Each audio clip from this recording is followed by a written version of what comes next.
বলিউডের সবচেয়ে চর্চিত এবং ভালোবাসার জুটি ছিলেন ঋষি কাপুর ও নিতু কাপুর, কিন্তু ২০২০ সালে ঋষির প্রস্থান নিতুর জীবনে নিয়ে এসেছিল এক গভীর শূন্যতা। সম্প্রতি এক সাক্ষাৎকারে সেই অন্ধকার দিনগুলোর কথা বলতে গিয়ে বিস্ফোরক স্বীকারোক্তি দিলেন বর্ষিয়ান এই অভিনেত্রী। জানালেন স্বামীর মৃত্যুর শোক সামলাতে একটা সময় তিনি মদ্যপানের আশ্রয় নিয়েছিলেন। নিতু কাপুরের কথায়, ঋষির চলে যাওয়ার পর তিনি মানসিকভাবে সম্পূর্ণ ভেঙে পড়েছিলেন। সেই অসহ্য একাকিত্ব এবং মানসিক যন্ত্রণা থেকে মুক্তি পেতে তিনি বন্ধুদের সঙ্গে সময় কাটানো শুরু করেন।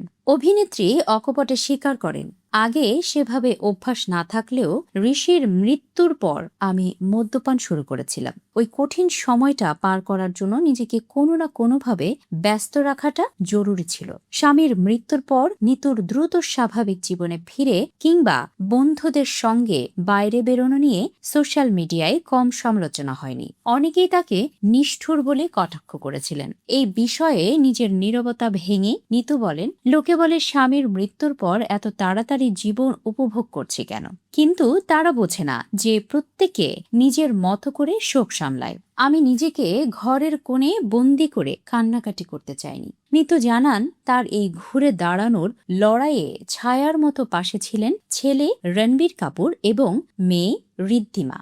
তাদের উৎসাহেই তিনি আবার রূপালী পর্দায় কাজ শুরু করেছেন।